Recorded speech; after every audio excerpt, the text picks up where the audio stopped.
as they should be with social distancing. And that's what we say. The council meeting will be starting in just a minute. If you'll notice, there's a note in the right-hand corner of the screen if you're viewing online. You can unmute your phones by pressing *6 when it's your turn to speak. Also, there's a closed caption option that can be enabled on the preference tab at the bottom for those with that need. Councilman Smith, you have the floor, sir. 3340 new protocols will be in place to help you feel more comfortable. They include hand sanitizing stations, I need to mute everybody. interactions, frequent cleanings, and social distancing directions. Hello. Madam Clerk, please call the roll. Councilman. Smith, Here. Councilperson Green, Here.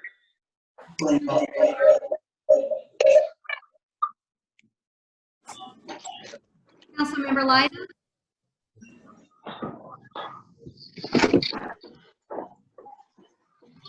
Councilmember Lyda,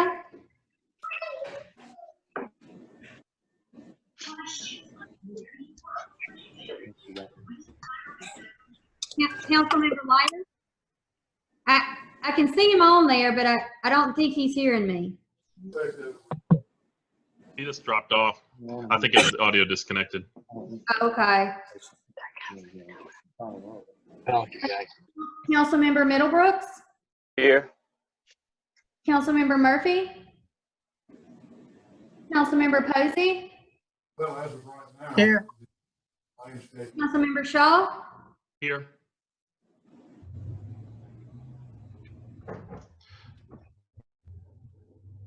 Primary gateway into the city.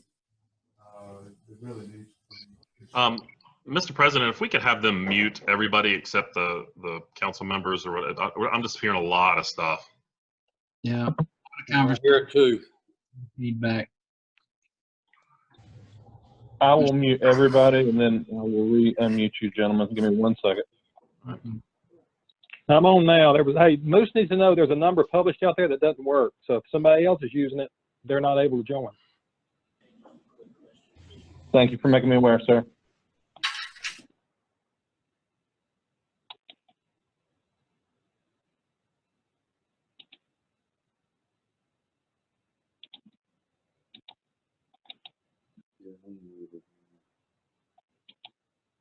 Mr. Lyda, I like those pictures. Okay, council should be unmuted. Everyone else should be muted. The council and mayor should be unmuted, so you should be good to go now. See, Mr. Lyda still appears to be muted. Can you hear me? There you go. Yes, I got you. sir. All right. Ms. Dickerson, just for verification, we have a quorum. we do. I have everybody there except for Councilmember Murphy. Very good. And hopefully he'll call in. Madam Clerk, if you please handle the invocation. Mr. Posey, the pledge. You'll bow your heads. Dear Heavenly Father, we come to you asking for healing for all affected with COVID-19 and for a cure. We ask for your protection around each and every citizen of Hoover, each employee that works in Hoover, and those who visit. In the name of your Son, Jesus Christ, amen. And salute and pledge. I pledge allegiance to the flag of the United States of America and to the republic for which it stands, one nation, under God, indivisible, with liberty and justice for all. Thank you. Chair is open for approval of the minutes from April 13th called meeting and the April 20th regular meeting. Move for approval without reading. Second. We have a motion to approve by Mr. Lyda and a second by Mr. Green. All in favor? Madam Clerk, please call the roll. Mr. Green, Here. Mr. Lyda, Aye. Dr. Middlebrooks, Aye.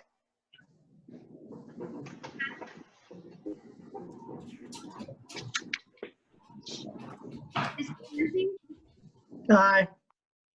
Mr. Shaw. Aye. I'm going to go on and call Mr. Murphy in case he came in. He needs to, he says he needs to be let in. Okay, you're. Aye. Okay. And Mr. Smith? We have 6 ayes and 1 here. Passes unanimously. Item 6, announcements and reports. Mr. Mayor, do you have anything? Thank you very much. I appreciate it. First, I wanted to share with each of you that we got a very nice card and a thank you note from the town of Thorsby. We sent our public works down there to assist them after those storms. They were a bit overwhelmed, and we went down and got nice, actually, comments from some of the residents as well. So just another opportunity for us to help our neighbors in need. And that was a pretty tough storm that they went through. Just want to give an update. This morning we had our weekly update on the Emergency Operations Center. I was glad to hear many of the council on there. You were able to hear what had gone on for the week before, and also able to ask various questions if you had any. We are really happy to report one thing I got out of the update today is that we're in pretty good shape on PPE.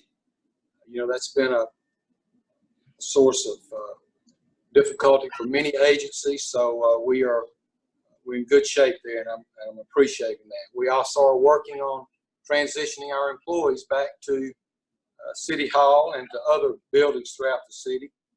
And we're focusing very much now on transitioning and focusing on opening up all of our businesses, the private businesses throughout the city. And, you know, early on, we went through a process of really abruptly having to close businesses. And we jumped in there with our team, and all of us worked closely to help those businesses through some of the trying times that they went through, and many are still going through, as a matter of fact. But we will continue to work with them. But also, now we've pivoted, so to speak. Now we're in a position where we can start assisting businesses that are opening. And we've put together, we've continued to utilize our business resource line. Mr. Knighton, our economic development person, is working there to support those businesses. And some of the things that we're doing, we will actually go out on site and assist those businesses in working through the guidelines and just helping them work through some of the transition there, because there's so many different questions. So we'll actually go on site and help those businesses. We also, we've done a nice job of collecting resources for PPE, because so many businesses that in the past had no need for face masks or gloves or anything in the line of personal protective equipment.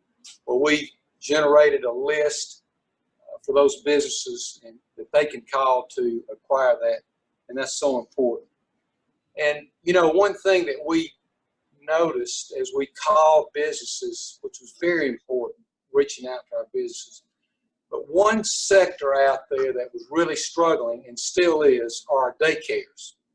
And they really feel somewhat abandoned. So I've asked Greg Knighton, he is going to, that's going to be one of his many priorities, to work with that group and help them be a voice in Montgomery and with the various health departments to help that industry get open, because quite frankly, folks that need to go back to work, they can't go back to work until they have satisfactory child care. So unfortunately, that is an industry that is not receiving as much attention, and we're going to do everything we can to bring attention to it and to help them get opened as well.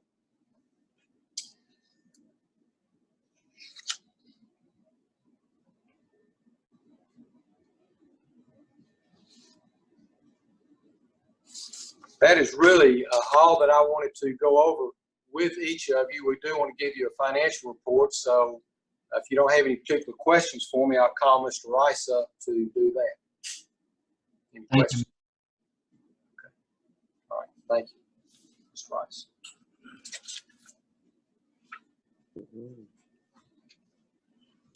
Thank you, Mayor.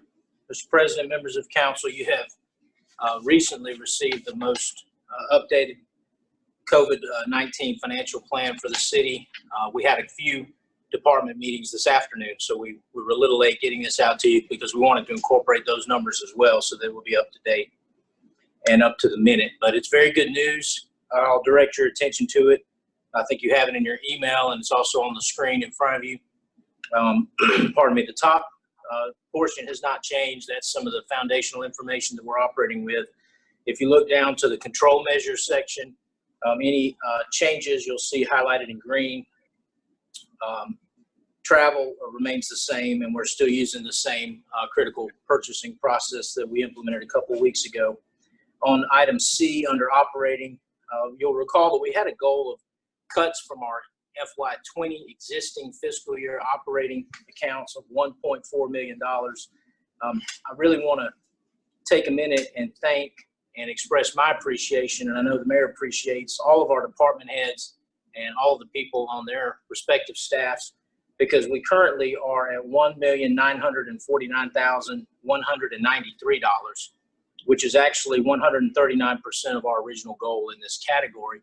And we still have a few more departments to go. We'll have some additional meetings early next week, and we'll get close to wrapping up at that point. So we're not done. We'll clearly be over $2 million. And I really can't say enough about the way that the staff has stepped up to the plate. They understand this challenge. They've taken this challenge very seriously, and they've come prepared, and they've come ready to make sacrifices and to make operating efficiencies wherever possible. And they are the reason that I can stand here and give you that kind of a financial report. On item D, savings from unfilled positions, you'll see an increase there. Excuse me, we're currently at $1,005,640. That would be from this point forward in the current fiscal year, savings on the positions that are intended to remain vacant. That's an increase since your last update of $268,779. So that category continues to build. Canceled events has not changed, and the overtime reduction estimate has not changed at this point in time. So we're still working with those same numbers. On capital, new vehicle purchases are fully eliminated, so that number should not change. Capital project closeouts has gone up slightly by $55,000. The new total is $282,917. And I wanted to specify that the $55,000 that was identified is actually on the third floor remodeling project, and efficiencies in the way that that area will be furnished and equipped from the original estimates. And so that will go straight to our capital project closeouts. We have not identified any additional projects yet for the ESCO, so that number remains the same. And on item D, on the potential capital projects, this list is the same as the one that you received 2 weeks ago, but it will not remain that way. So I'm working with Councilman Posey, and I now have a good comprehensive list of all of the capital projects that are funded by the general fund. And laid next to that, where applicable, we also have outside funds. So the easiest example is an ALDOT 80/20 project. We now have a good spreadsheet that shows what the city's portion would be on a particular project, but also what the outside, or in this case, the ALDOT 80% would be. And I think that'll just help you make the best decisions as you comb through those various projects to understand the total magnitude of a project when you're having to make considerations about future funding. I'm in the process of grouping those into 3 priority groups that'll be submitted to Mr. Posey for his review, and then of course to the full council as well. And this is merely a way to just organize them for your thoughts as the months go by and we come back to you and identify downturns in revenue and additional money needed for operating expenses. This will give you a kind of a priority 1, priority 2, priority 3 group to work from. It's completely at your behest. We're just giving you a starting point, and obviously we'll edit those 3 groups any way that the council sees fit. And I know that Mr. Posey has been keeping Mr. Lyda and Mr. Smith informed as we have communicated about this, the way to sort these capital projects. So we'll give you a starting point, and then you tell us how you want the groups arranged. And then when we're in the position where we need to access some of those funds, we'll come to you with a number and we'll await your direction on which projects would actually need to be defunded and reallocated. And of course, unallocated capital funds remains the same. So the new total is $14,034,190. We're getting much, much closer to our goal. That's an increase over the last 2 weeks of $1,116,330. And then there's a new number that you'll see below that total.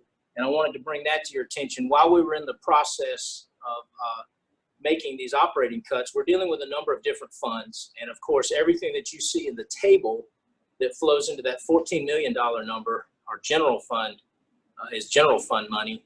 But we also, in the same process, identified $901,620 of special revenue funds that could be cut out of the existing budget.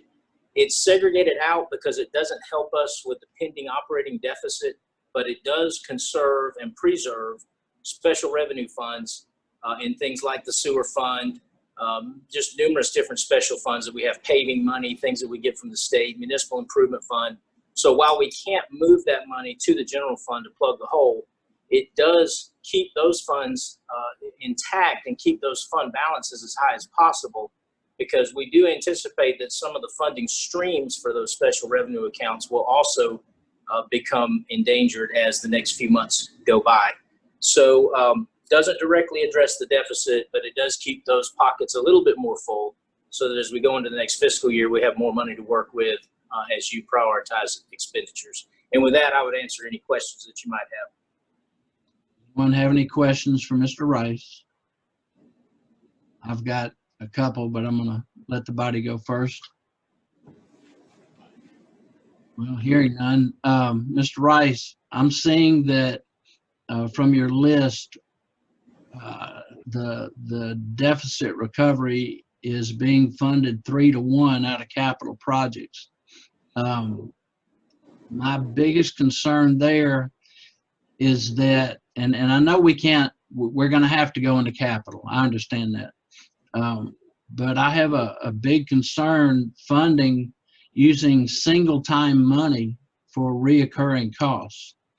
And once you spend this $9+ million, it's gone.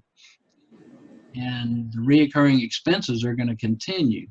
So it still looks to me like we have a bit of a spending problem that we haven't overcome yet. I would answer that by saying that the event that we're working against is quite obviously, hopefully, a one-time event. So obviously, we'll have to pay the bills that we incur during this fiscal year, but we only think the revenue is going to be down during this current period of time. So as the economy nationally and locally recovers, we should see a return of our traditional revenue streams. Now, will they be what they were before? We don't know. That's why another phase of this is the FY21 budget process. I would wholly dispute the idea that we have a, quote, spending problem, because the staff and the administration spend the money that's allocated by the council. So we are continuing to operate the city at a minimum level, minimum purchasing, lots of unfilled positions, and actually scrimping and saving every dollar we can. So I'd have to disagree with the characterization of a spending problem. Well, sir, if you say that you're only spending the money the council has allocated, then perhaps the council needs to relook at things, because I don't know that we've taken an active role in the last 4 weeks. So. Okay, well, we've had conference calls with most, if not all, of the council. We've made you privy to every piece of financial documentation we have. You have unencumbered access to any city staff member that you wish to approach. And we've provided you with these updates every 2 weeks. And I've been in pretty vigorous conversation on the capital side with a couple of different council members. So if there's more communication we can do, we're here every day, and we're happy to do that. Thank you, sir. Any other comments or questions? Hearing none. Is Mr. Dale? I had one more thing to report as well, if you don't mind. Yes, sir. Wanted to just mention that we put a task force together to help us reopen many of the facilities in our city. We've been meeting. We met this past week, and we will meet again this coming week, and making really good progress. I think last week was a real move forward in trying to reopen our facilities. And so I just want to let you know we're working very hard on that. Mr. Lyda, I appreciate your efforts. You may want to share something, you may not. Feel free to if you want to, but we are working very, very hard to get all of our facilities open in a safe manner. Thank you. Mayor, I would like to say thank you for allowing me to be a part of that. Certainly the decision to open our city facilities and city parks rests solely with the mayor, but I am deeply grateful for your willingness to bring together a group of folks, representatives from our ballparks, of course, Park and Rec, library, police, fire, and you're right. We've had some really good conversations, and I think it's going to result in a very methodical and careful plan to reopen sooner rather than later. So thank you very much for putting that together and allowing me to be a part of it. Thank you, sir. I really appreciate your input. Thank you very much. That's all, Mr. President. Thank you. Thank you, sir.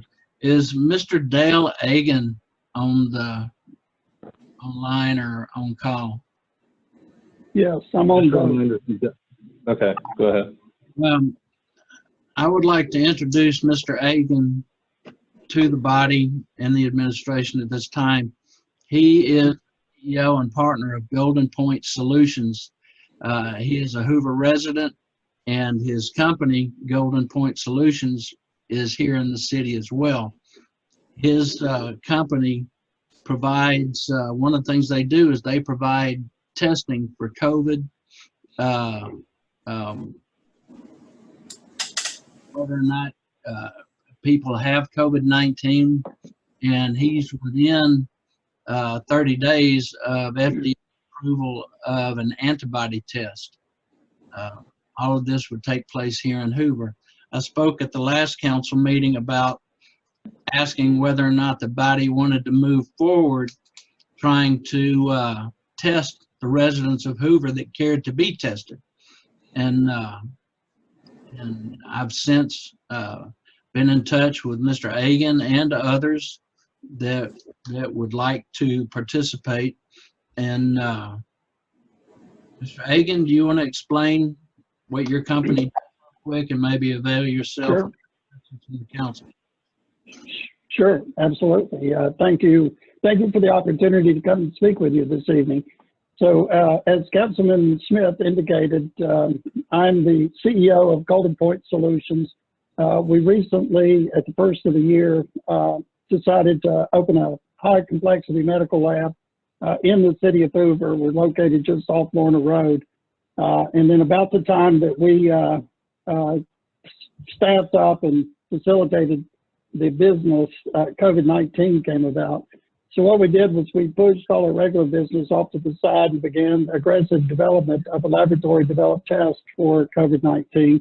Went through the FDA process to get approval to be able to do widespread testing. We're licensed federally and by the state, as well as credentialed with many, if not most, insurance companies. So currently, we have capacity to conduct COVID-19 testing. And if I may, there's a few, call it updates, if you will, from a financial standpoint or organizational standpoint that I might cover regarding, cost of tests, if that's appropriate now. Yes, sir. Okay, so on April 30th, President Trump changed some guidelines around COVID-19 testing and eliminated the requirement for Medicare recipients or Medicaid recipients to have a doctor's order to be able to receive the test. So this is a significant step in allowing more availability to testing. He also authorized in some of the most recent bills that were approved a fund that allows for reimbursement for labs conducting tests for certain labs that register to conduct tests for uninsured people. So the uninsured rate is a program that's managed the funding is provided by HHS. It's managed through Optimum.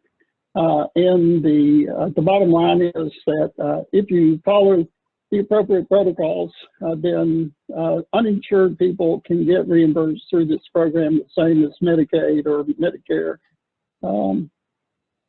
It's as far as the no doctor's order requirement that currently only applies to Medicaid and Medicare. It's not to say that the other insurance companies will follow suit, but it's, we just don't have enough experience at it at this point, 3 days into the program.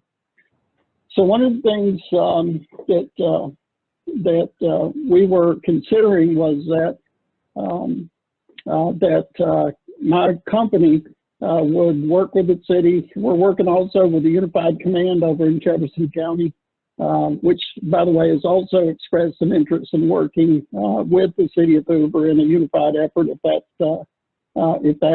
something that the council might want to consider. I myself am a Marine Corps veteran. My business is a VA verified small business. We're also very much involved up until this point and continue to this point in veterans suicide issues and also opioid addiction treatment type things. So I'm very concerned as a veteran and knowing what isolation does to the mental health of veterans. And we're very interested also in being able to get the word out that veterans could also have access to this no-cost testing.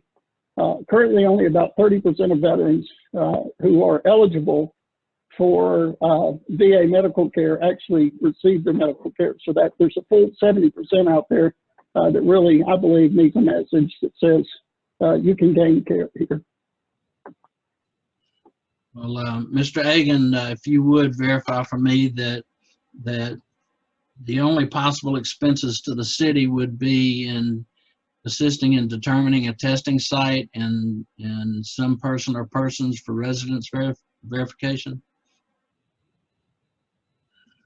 Yes. I mean, we have a software solution. We're fully integrated with the state, and the state then takes our data and sends it on to the CDC.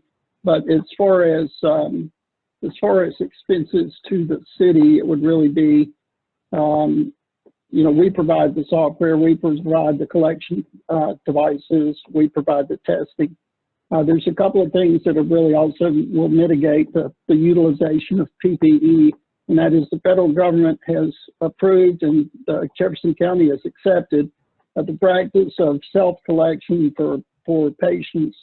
In other words, they will take the kit, this is just an example kit, themselves, take the swab themselves in the nose, deposit it in the receptacle, and then place the receptacle in a cooler with identification on it. So nobody ever touches from the collection point, that item. As far as we are, as a company, willing and also able to receive insurance reimbursements from the respective insurance companies that we do business with, which is I don't think we have any gaps in that. So when you say any out-of-pocket expense, our goal would be the same as the cities, I would imagine, and that is no out-of-pocket expense to the residents and get as great a coverage as we possibly can for testing. Any comments or questions from the council? Mr. Smith, I know he's referred to the insurance companies he's working with. Does he mind running down the, I guess, top 5 insurers in Alabama and just let us know who it is that's covering his test, please? So there's special provision for this testing through the insurance companies, and in that they've all agreed, all the majors have agreed not to provide any cost for the patient that's getting the test. So Blue Cross Blue Shield, we're authorized to bill them, Medicare, Alabama Medicaid, Aetna. I don't know if you could think of an insurance company. We're currently. I mean, Humana. Okay, Humana. Right. Sigma, anything in the yes. Okay. Mr. Egan, perhaps you could email me the list of approved insurance providers, and I can get that dispersed to the council. Okay, I'll do that. Any questions from the administration? Mr. President, Yes. go back on the cost. There'll be no cost, out-of-pocket cost to the citizens, correct? Is that what we heard? That's correct. And what will the test cost? What will be billed to the insurance company or to Medicare? So the Trump administration and Medicare has recently approved a $100 reimbursement for the lab. Not all insurance companies are complying with that, so it ranges from $51 to $100. Okay, thank you. Any other questions or comments? Mr. Hagan, thank you for your time. Thank you. You emailed me that list of top 5, or a complete list of your insurance providers to accept and pay for your testing. Okay, I'll do it. Yes, sir. We're finished. Okay, thank you. Yes, sir. Now we're going to move on to the regular agenda. Item 7, payment of the bills. Mr. President, I move for payment of the bills as presented. Second. I have a motion and a second. Mr. Lyda and Mr. Green. Madam Clerk, please call the roll. Mr. Green? Aye. Mr. Lyda? Aye. Dr. Middlebrooks? Aye. Mr. Murphy? Aye. Mr. Posey? Aye. Mr. Shaw? Aye. Mr. Smith? Aye. Madam Clerk, y'all can pay the bills. Next, we have Resolution 6234-20, Mr. Corley. Yes, sir. This resolution authorizes the mayor to enter into an agreement with MedPro US Inc., doing business as MedPro, in substantially the form attached as Exhibit A to the resolution. Mr. President, I move for approval of Resolution 6234-20. Second. We have a motion and a second. Mr. Lyda, Mr. Green, who is going to present this for the city?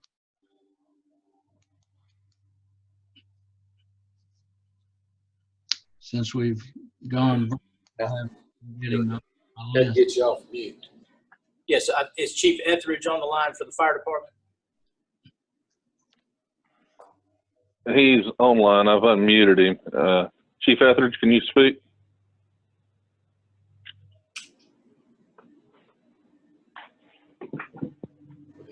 Bryce, perhaps you could handle that? Yeah, Mr. Smith, I'm going to need to contact Chief Etheridge and ask a couple of questions on this one and on the next agenda item if we can't hear him. If you wouldn't mind taking him out of turn and bringing him back, I'd be happy. Yes, sir. We will come back to those two once he's been able to reestablish. Mr. Corley, Resolution 6243-20. I've got 623520. We're having to move past that, waiting on Chief Etheridge. Okay, so 6243. This resolution approves a 040 retail beer on or off premises and 060 retail table wine on or off premises requested by Publix Alabama LLC, doing business as Publix Alabama LLC, 1687, located at 6215 Tattersall Boulevard, Suite 117, Hoover, Alabama. Mr. President, I move for approval of resolution number 6243-20. Second. I have a motion by Mr. Shaw, second by Mr. Green. Madam Clerk, is everything come back appropriately? It has. All right. Any comments or questions from the council? Any comments or questions from the public?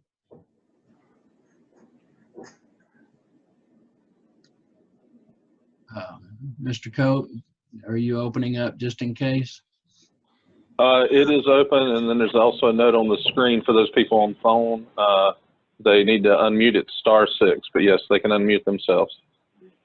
Anyone from the public here to talk about this item? Alcohol license for a public.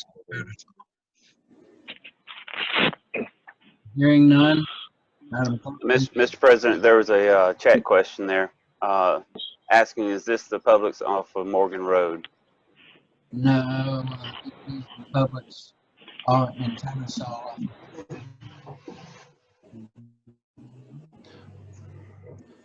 This is Tattersall.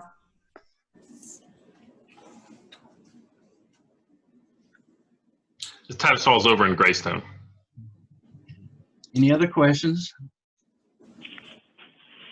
None, Madam Clerk. Nope, somebody's flashing. Oh, that was a thank you. He just said thank you. He just said thank you. Madam Clerk, please call the roll. Mr. Green? Aye. Mr. Lyda? Aye. Dr. Middlebrooks? Aye. Mr. Murphy? Aye. Mr. Posey? Aye. Mr. Shaw? Aye. Mr. Smith? Aye. The resolution passes. Mr. Corley, resolution 6244-20. This resolution authorizes the mayor to enter into an agreement with Taylor Power Systems in substantially the form attached as Exhibit A to the resolution. Mr. President, I move for approval of resolution 6244-20. Second. Motion by Mr. Lyda, second by Mr. Green. Who here to present this item?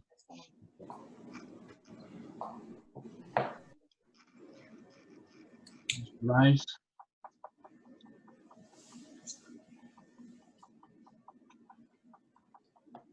Madam Clerk, do you know who may be presenting this item? I'm checking on right now. I think it was Linda Moore. I'm making sure though. Right Yes, I'm here. Okay. I'm here. Is this Okay. Yes, this is Linda Moore. This is for annual maintenance contract for the backup generator located at the Telview Tower for our radio infrastructure. It's located off of Tyler Road up near Shades Mountain Independent Church. Cable Drive, if I remember right. Been there a long time. Yes, sir.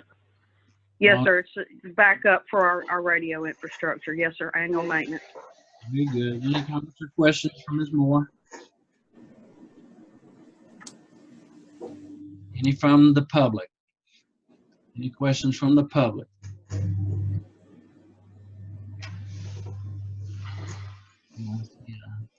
Message. No, please expand the. That was earlier. Very good. Hearing none, Madam Clerk, please call the roll.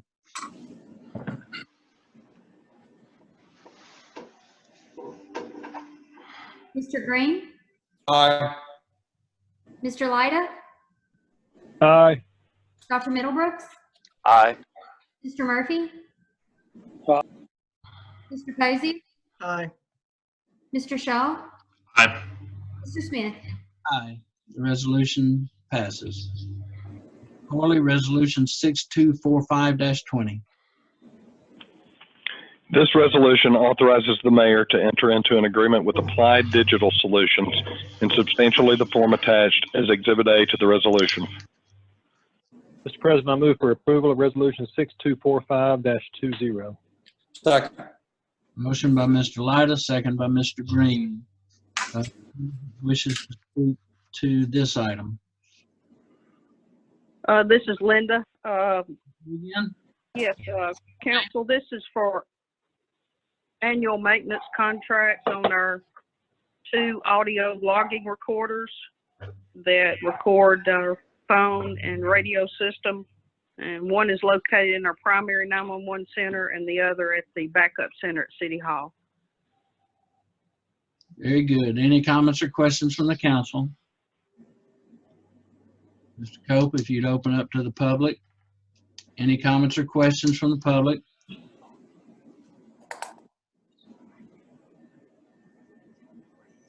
Hearing none, Madam Clerk, please call the roll.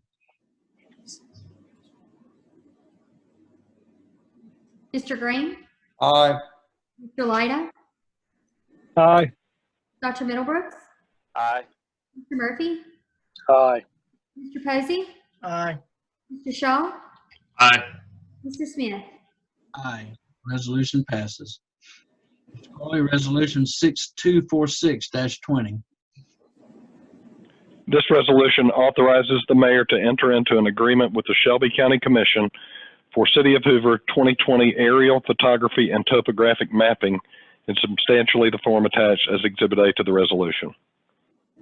Mr. President, I move for approval of Resolution 6246-20. Second.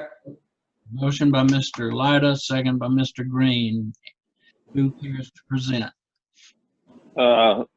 Councilman Smith, this is Moose. I'll speak to this one. As Mr. Corley said, this is just an annual agreement we have with Shelby County, a partnership with them for flying aerial photography as well as getting topo data for our GIS systems that we do annually. You get to fly with them. Mr. Cope? Yes, sir. Did you not hear me? You get to fly too? No, I do not, sir. Any comments or questions from the council? I believe this agreement has been going on, I'm sure, more than 10 years, as long as technology has been available. Nothing from It has been a while, sir. If you would please open for the public. Anyone from the public have a comment or a question?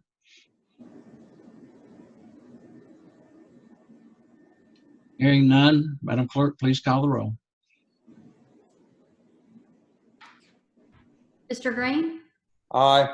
Mr. Lyda, Aye. Dr. Middlebrooks, Aye. Mr. Murphy, Aye. Mr. Posey, Aye. Mr. Shaw, Aye. Mr. Smith. Aye. Resolution passes. You know, Mr. Lyda and Mr. Green and others, maybe we want to, when the motion's made, we could do like they do in Montgomery and call the short roll on housekeeping. Yeah, exactly. The thought. Mr. Corley, Resolution 6247-20. This resolution authorizes the mayor to execute a state local disaster assistance agreement between the city of Hoover and the state of Alabama in substantially the form attached as Exhibit A to the resolution. Mr. President, I move for resolution, the approval of Resolution 6247-20. Second. Motion's made by Mr. Lyda, second by Mr. Green. Who cares to present this item? Mr. Smith, this is Ben Powell.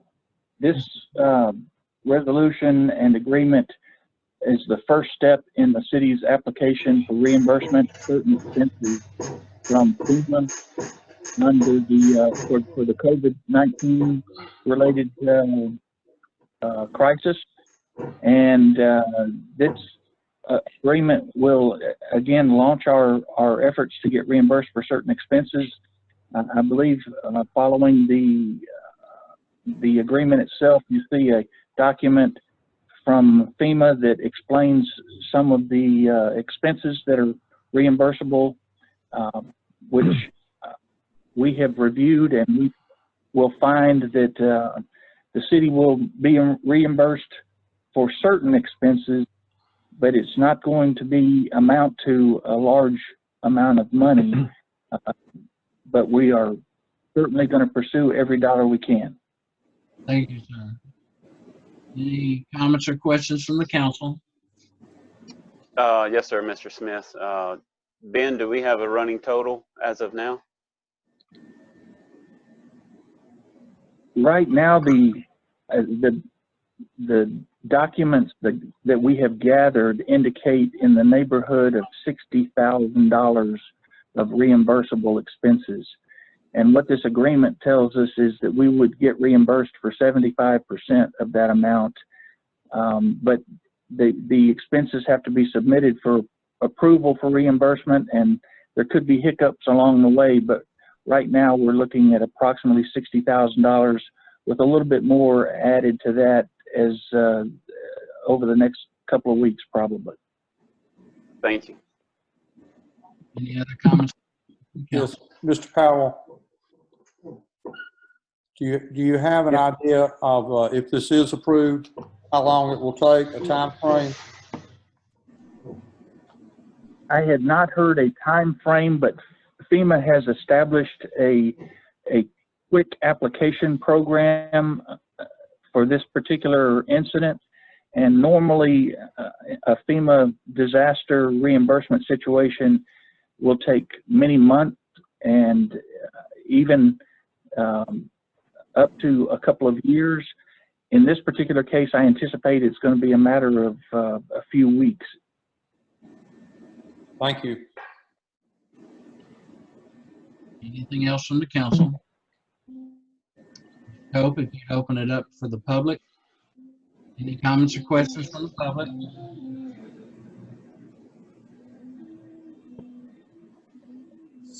I think somebody's practicing tuba.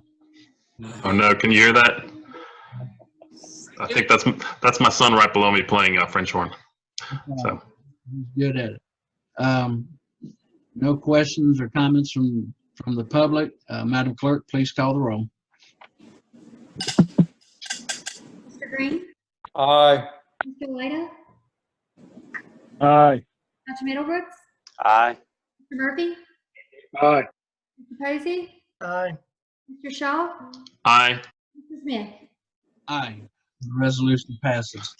I'll be a little better about muting after that. Sorry. Don't worry about that. He's good at what he's good at his trade.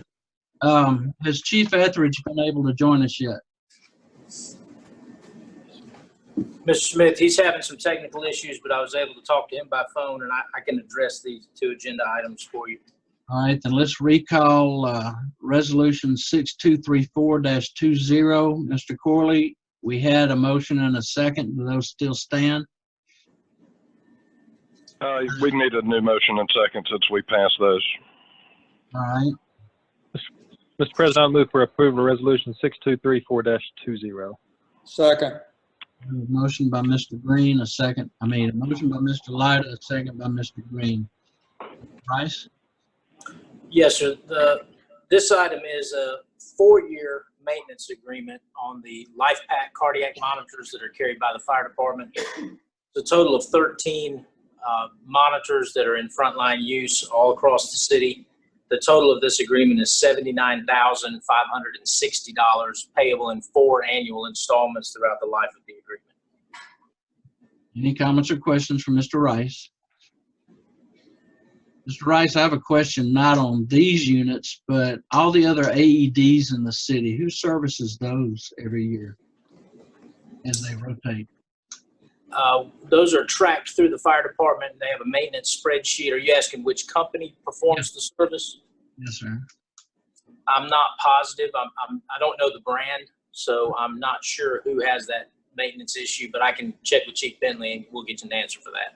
Well, that was just a wonderance. I know there are a lot of them, even in the police. They carry quite a few now, too. Any comments or questions from the council? If you'd open up for the public. Any comments or questions?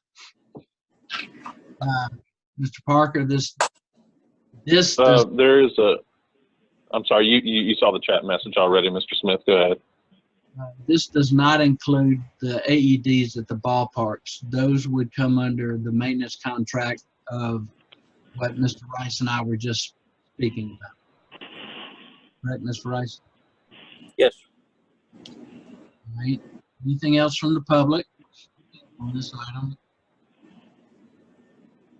Seeing and hearing none, Madam Clerk, please call the roll. Mr. Green? Aye. Mr. Lyda? Aye. Dr. Middlebrooks? Aye. Mr. Murphy? Aye. Mr. Posey? Aye. Mr. Shaw? Aye. Mr. Smith? Aye. Resolution passes. Next, Mr. Corley, Resolution 6235-20. This resolution authorizes the mayor to enter into an agreement with Stryker Medical in substantially the form attached as Exhibit A to the resolution. Move for approval of resolution 6235-20. Second. Motion by Mr. Lyda, second by Mr. Green. Mr. Rice? Yes, sir. Stryker Medical is the manufacturer of the patient stretchers and also stair chairs, which are patient movement equipment that are carried on all of our fire department rescue units. This is a one-year annual maintenance agreement of $7,920 to cover all of our stretchers and all of our stair chairs for a year. Thank you, sir. Including our reserve apparatus, do they carry the same equipment? Yes, sir. Very good. Comments or questions from the council? Mr. Cope, if you'd open up to the public. Any comments or questions from the public?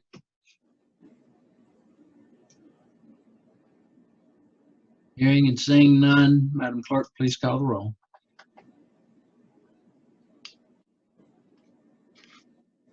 Mr. Green? Aye. Mr. Lyda? Aye. Dr. Middlebrooks? Aye. Mr. Murphy? Aye. Mr. Posey? Aye. Mr. Shaw? Aye. Mr. Smith? Aye. Resolution passes. Next, we have resolution 6208-20. Mr. Corley? This resolution authorizes the mayor to execute an amendment to the development agreement with Broad Metro LLC in substantially the form attached as Exhibit A to the resolution. Mr. President, I move for approval of resolution 6208-20. Second. Mr. Lyda makes the motion. Mr. Green, the second. Mr. Rice, I believe you had adjustments to occur or to. Well, yes, sir. I think rather than asking for any modification of the agreement, we just wanted to make a couple comments on the record tonight. There's been a minor concern surrounding the landscape maintenance of this development, and it's not that they're not doing a good job. It's that because these parcels are sold to the individual owners who would then develop their own buildings in Stadium Trace Village, the landscaping has come on in various over various time frames, and so there's been a little bit of lack of uniformity there, like you would normally see in a traditional Hoover development. There's also been a little concern about long-term maintenance going forward. I did step out and spoke to Mr. Kadish, and so he tells us that the PUD document actually has some controlling language in it that will allow him to address that, acting as the owners association until such time as he turns it over to the actual parcel owners, which is the normal course of business for a commercial development like this. So I think our concerns are satisfied. We just wanted to put that on the record that he has language in the PUD that an appearance issue for this very important gateway development in our city, and that he'll be actively working to be sure that happens.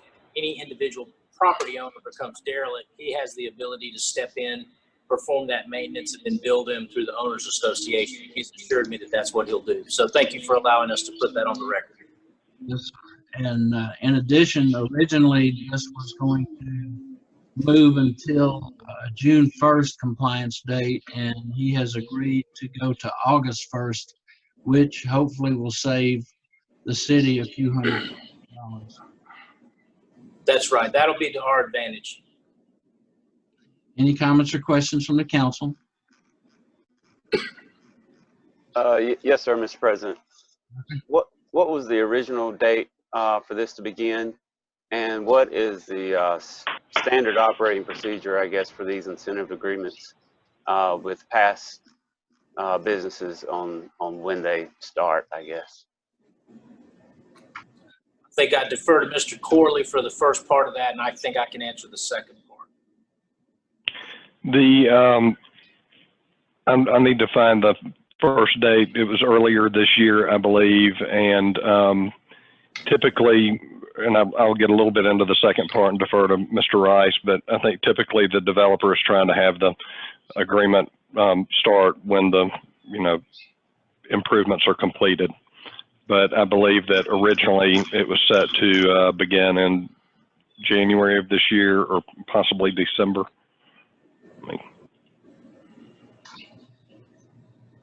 And Dr. Middlebrooks, I'm not aware that we've had a request to extend, not to extend, but to modify dates of this nature. So I don't know that we have a kind of standard process. I think in this particular case, it is to the city's benefit because it'll reset those parameters around a better period of revenue for us. Obviously better for the owner as well, but better for the city. Apparently, this particular agreement was signed off by the Jefferson County Circuit Court on January 26, 2018. I guess Mr.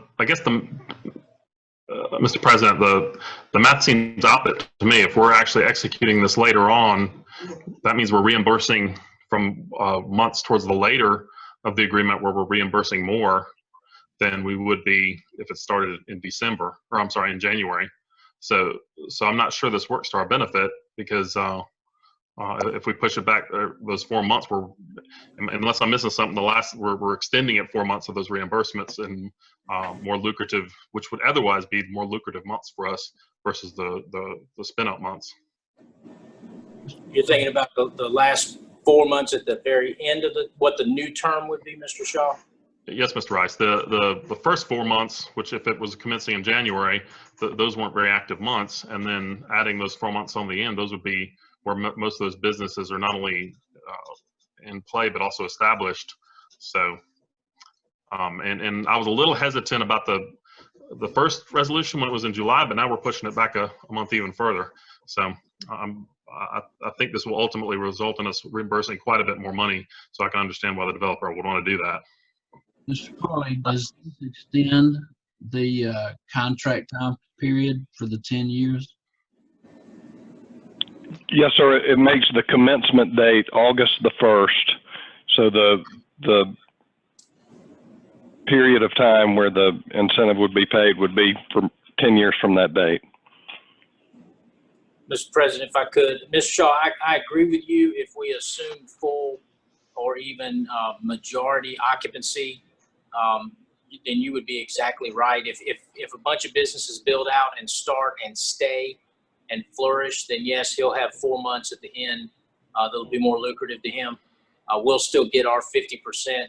With the current business climate, I don't know what we can assume about restaurants and retail. So I guess I think you're right long term. I think I was thinking short term. 4 months of relative inactivity versus 4 months of what's out there now was kind of my analysis. But I completely understand what you're saying. Anything else from the council? Mr. President, just one more follow-up. Just to be clear, have we ever done this before? Is this normal? I believe in my tenure with the council, I believe this is the first.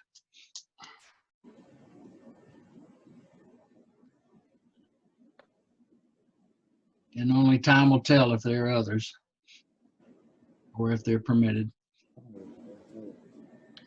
Mr. Cope, if you'd open up for the public. Is there anyone? Just a reminder to hit *6 on your phone if you wish to speak. Dr. Middlebrooks, the original incentive commencement date was December 1st, 2019. Thank you. Anyone from the public care to speak? Hearing none, seeing no notes. Madam Clerk, please call the roll. Mr. Green? No. Mr. Lyda? Aye. Dr. Middlebrooks? Nay. Mr. Murphy? Nay. Mr. Posey? Nay. Mr. Shaw? Nay. Mr. Smith? Aye.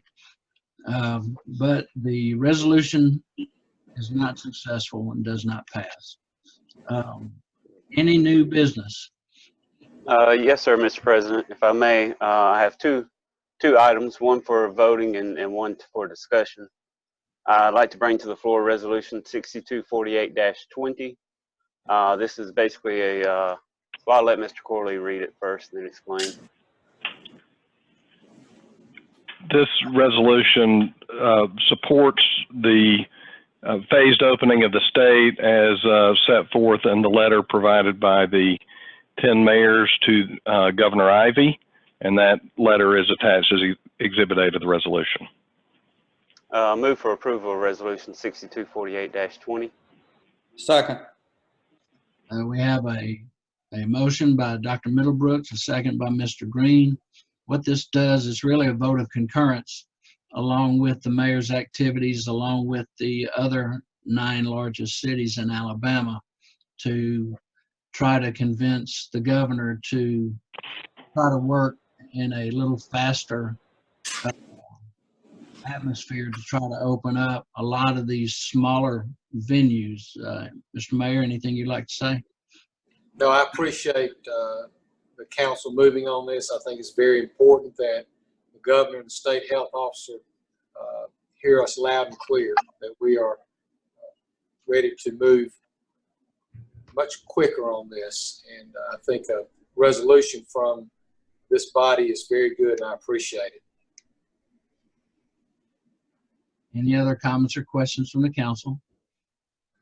Yes, Mr. President, just kind of a point of clarification. Mr. Mayor, this actual letter was sent last week. Is that correct? It was. That's right. So, and then unfortunately, we weren't meeting then, but we're meeting now. And I know that's important for clarification of some of the things going on around the state with businesses that you guys were trying to get clarification at that point in time. We certainly back that. We've been in contact, I know I have, with several peers at the state to try to get this through. So hopefully this will put more behind it and get out to our people that we're trying to get all these businesses up. We're doing what we can to help. I agree with you. You're absolutely right. There's been a great deal of work by not only mayors but councilmen all throughout the state of Alabama and right here in Hoover, Alabama, as far as that's concerned. But your words are correct. Thank you. Anything else from the council? Mr. President, I want to add, am I correct, Mayor, in that many of the people that are employed by those businesses are not eligible for unemployment benefits? Well, it's varied across the spectrum there. Greg Knighton is on the line. He is kept up with that and understands that process pretty well. If you'd like for him to comment on that, I'm sure he would. Greg, are you there? I am. Yeah, you are able, our employees are able to file for unemployment if they are laid off due to COVID-19. However, when these companies do bring them or offer them their jobs back, they must accept the jobs back in order to, or otherwise they'll lose those unemployment benefits. I understand. Thank you. Mr. Knighton, if these employees, well, they're not really employees, a lot of these hair salons and other small venues, a lot of times they use people and they're 1099 workers. They're basically contract employees. From my understanding, they do not qualify for unemployment nor PPP funds. 1099, I believe you could get under PPP, but for certain on unemployment, that has been much tougher. You're correct, Councilman. Anything else from the council? Mr. President, I would like to thank Dr. Middlebrooks for putting this together and how his approach toward that. And I hope that this encourages the governor and her staff and the people at the state level working on this. I know that's a very difficult situation. I know they're working really hard, but some of the things they've done have created some inconsistencies, and it's making our police officers have to look people in the eye and tell them they can't work. And while you're in Montgomery, you don't have to look people in the eye like that. And I would hope that this would give them some clarity as they move forward with policy that's more consistent across all these professions of people that work very hard. Anything else? Thank you. Mr. Cope, if you'd open it up for public comment. Anyone from the public care to comment or ask a question?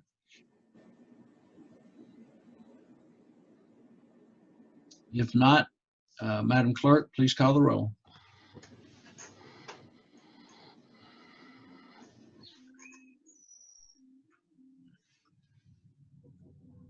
Madam Clerk? Mr. Green? Aye. I think I was still on mute. I thought I'd taken myself off. Mr. Lyda? Aye.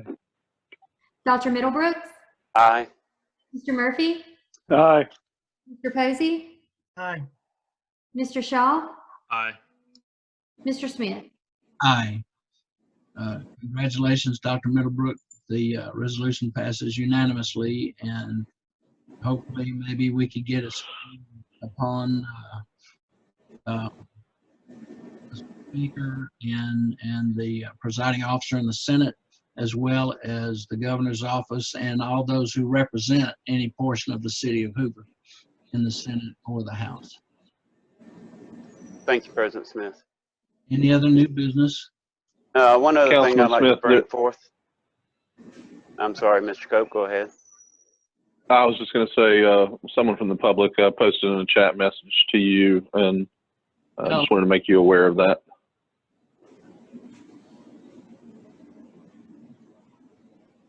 It says, thanks for all you do. I have a 7 o'clock meeting. He's going to be emailing us. This is from, I believe, Mr. Parker. Yes, Mr. Parker, John Parker, with the girls softball park. Madam Clerk, do you see this message? I do. There's a second question underneath it as well. So, Sarah Mosley, yes, ma'am. Go ahead. Hi there. Thanks for taking my question. This is Sarah Mosley, and I have been listening to the local news, and I have found out that our mayor and our congressman have met with the mailroom, and I've also heard that recently that the Hoover police have fined the owners and the employees. And I have talked to a lot of my friends and acquaintances, and we are all in agreement. And I just feel like that these women, most of them are single with children.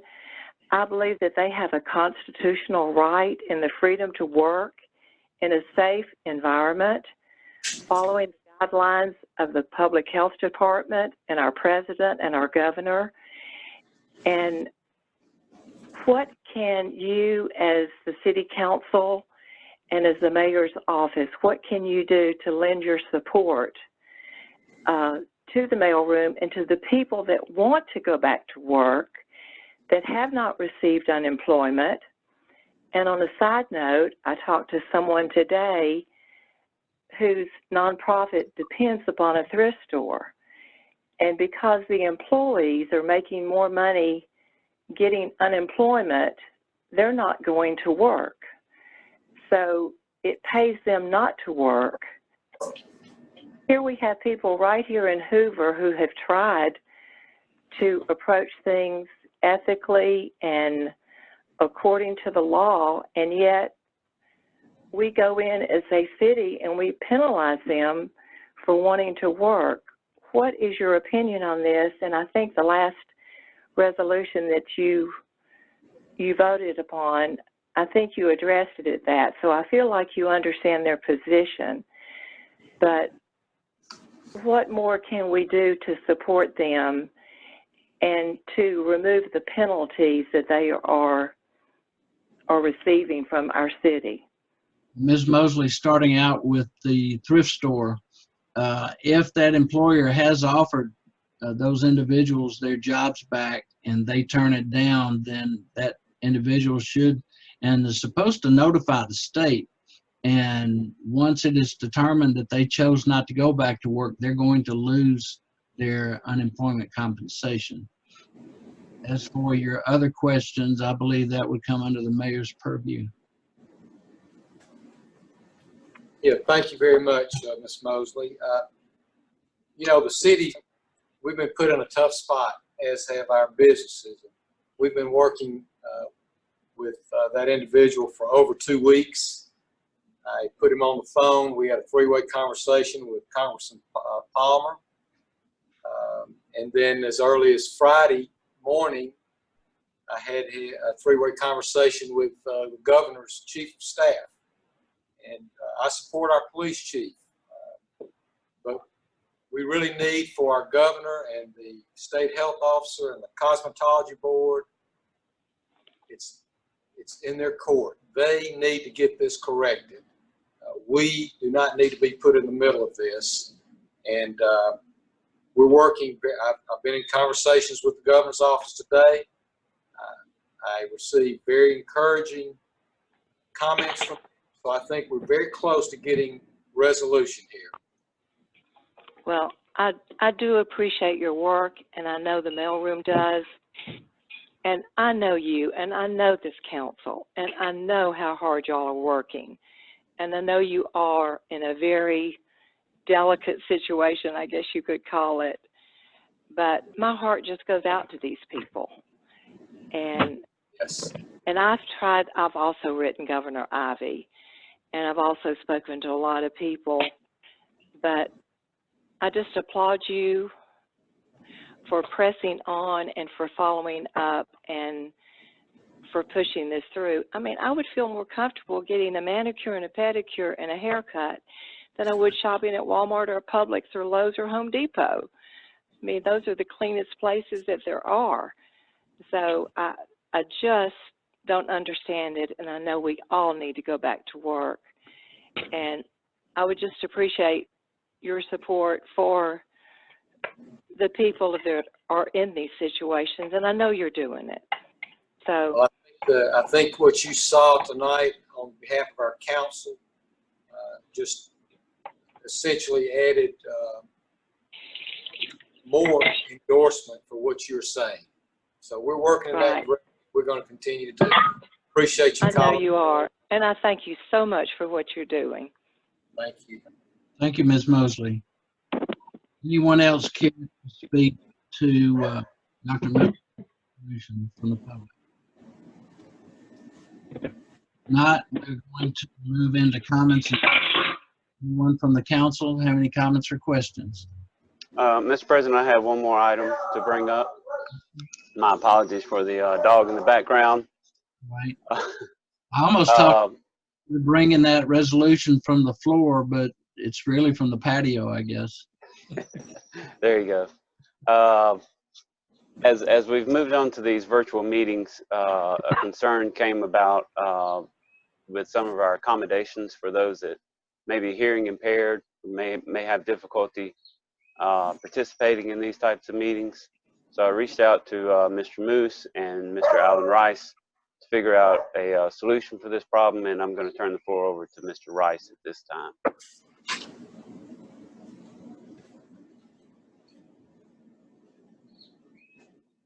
Thanks, Dr. Middlebrooks, Mr. President, and members of the council. We obviously want to be accommodating to every component of our community, and we are very fortunate to have some resources here in the city of Hoover to be able to do that. Dr. Middlebrooks had raised the opportunity, or the question rather, if there was an opportunity to include closed captioning on these virtual meetings that we're having during this period of time. Mr. Cope did examine that. It's a possibility. It is not without cost. Because we are recording the meetings, there is a charge for closed captioning. It's a per minute charge that would actually apply. So we also sought some other alternatives, and we do have members of the interpreter community for individuals with hearing impairment that live in the city. We've actually worked with them in the past. Many of you will recall that we had a management intern a couple of semesters ago that had an interpreter that would accompany him throughout his day with us. So we reached out to them. We have a very reasonable, financially reasonable opportunity to have them join our meetings, much cheaper than actually closed captioning. And this is a service that they are providing for a number of different organizations, specifically through the Zoom platform. So they know it'll work. They've got the equipment. They're doing it day in and day out during this time period. I've spoken with Dr. Middlebrooks. It's very nominal cost, and we could include this if this was something that the council sought to do. I think there's been a little bit of dialogue about reaching out to the community and making this opportunity known, and then responding if there are requests to provide this service. That's certainly an option, and we'll just await some direction from the council as to whether or not you want to pursue this for future meetings. Mr. Rice, I believe I can speak for everyone. I know we're trying to save money and understand the cost is quite minimal for the product received. I would think that if you would want to bring a resolution at our next regular meeting, it would probably find some good conversation. Certainly, and we would, if it was the direction from the council, we could identify those funds, and we could be prepared to provide this at the next council meeting. Very good, sir. Any comments or questions from the council? Mr. President, I know Dr. Middlebrooks and I had a conversation via text about this earlier this week, or later last week rather. It's my understanding we've had no request whatsoever to provide this service. Is that correct? I'm unaware of any specific request, Mr. Lyda, and following your recommendation, that's why I'm recommending that we, that the PIO for the city put out a statement asking the community if there is a need, and to give the city a 48-hour notice if possible. That way we can get the accommodations set up for them, and any notices below the 48 hours, we will try our best to accommodate, but of course no guarantee below 48 hours. Yeah. So this wouldn't be a standing service. It was as needed. Very good. Yeah, because I think it would be unwise to spend any money, whether it's nominal or significant, for a service that's quite frankly not needed. So yeah, I think that's a good course of action. Thank you. And we may find that this is something that we regret having not done as soon as we started placing our meetings on social media some time back within this term. So we'll find out, maybe work on a resolution after we find out what the PIO can determine, and then maybe the first meeting in June, if we find there's a need, we could act then. Councilman Smith, this is Moose. Just real quick, I would make one note. Based on Councilman Middlebrooks' recommendation, we are currently using the Rev software, and we do actually have live closed captioning going on right now for the live meeting. It just will not be on the recorded meeting. That's the part where there's a cost to it. Oh, that's right there. Very good. Anything else from the council? Yeah, Mr. Cope, if you would open it up for the public. Any comments or questions from the public? Y'all line up.